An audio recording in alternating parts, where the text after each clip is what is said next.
Eric was. The historians wrote early histories of Reconstruction, and I would say Reconstruction didn't fail, it was destroyed. And the early histories of Reconstruction, if you read any of them today, and you wouldn't have occasion to do it, but if you do, they are really awful things to read. They are filled with racism. They don't just say that black people shouldn't vote, they say they are incapable of serving as officers in a democracy. They are inferior beings, and we simply have to reorganize our society to deal with them as inferior beings. The most prominent historian said that. One who taught at Columbia and was quite famous in his time was William Dunning. He controlled this field, and he said, as a non-controversial matter, what I just said. The historians have, in essence, gone back and revised all of that. Eric wrote a tremendous book called Reconstruction that tells the true story of Reconstruction. The lawyers and the courts have not done a similar thing. So all of our cases from this really awful period of the destruction of Reconstruction remain as, cases that, believe it or not, are still cited. I'm going to just give you one example, and then I'm going to say how Thurgood Marshall looked back on this. And the example is a case that a lot of lawyers have heard, and today many other people have heard too. It is the case about the destruction of Reconstruction. In 1873, on Easter Day, a group of extremely well-armed former members of the Confederacy surrounded the courthouse in Colfax, Louisiana. Colfax is the name of the Speaker of the House, whose name is on the 14th Amendment. And they surrounded it because there had been appointed a black sheriff, the first black sheriff, and inside the courthouse were hundreds of black people defending their first black sheriff. This is a defense of justice and the rule of law. They were well armed. They attacked, laid siege to the courthouse. They blew it up, set it on fire, and killed hundreds of black people. 3 white people were killed.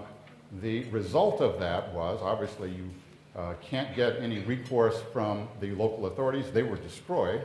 The result of that was, a year or so later, a federal grand jury indicted 100 or so of the participants. That was whittled down to just the ringleaders, and they were tried for violating the Enforcement Act, which says you cannot go together to intimidate people. You know the act. And at that trial, they are convicted.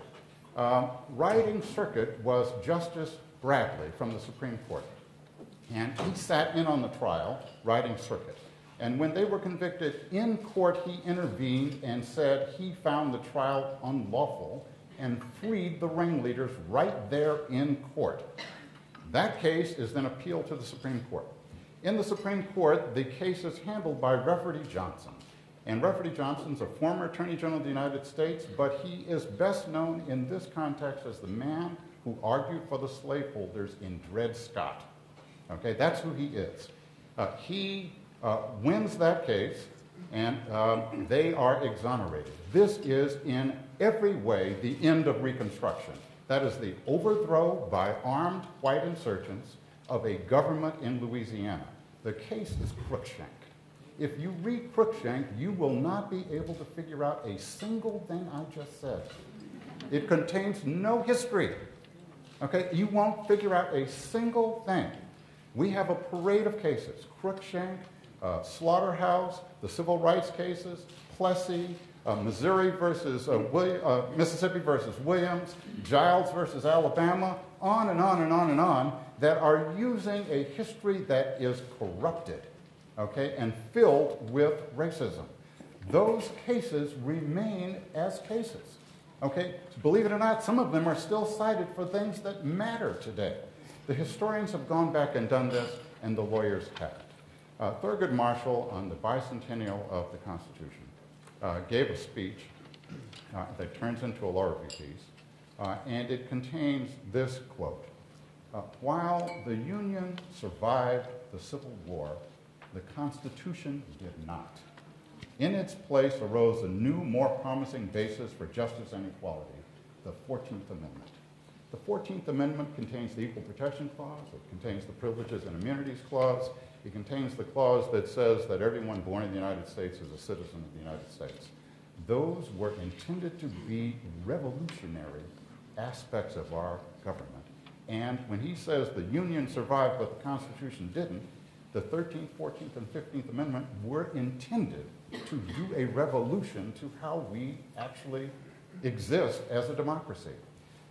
The Supreme Court cases that originally interpret those things are part of the overthrow of Reconstruction, okay? And we should shed those cases. So I'd say this opportunity now may be the first clear opportunity we have to look at what those amendments were intended to do, to see how our country ought to be organized. What did privileges and immunities really mean by the people who drafted that? What did equal protection mean? What did that concept of democracy actually mean for where we are? Unfortunately, the first couple of decades afterwards were filled with people who were running away from the promise of the 14th Amendment instead of running towards it. And we now have a chance, I'd say, to run towards the promise of the 13th, 14th, and 15th Amendment. And I think we ought to take maximum opportunity to actually do this right now. Impressive. You did it exactly in the right amount of time. John?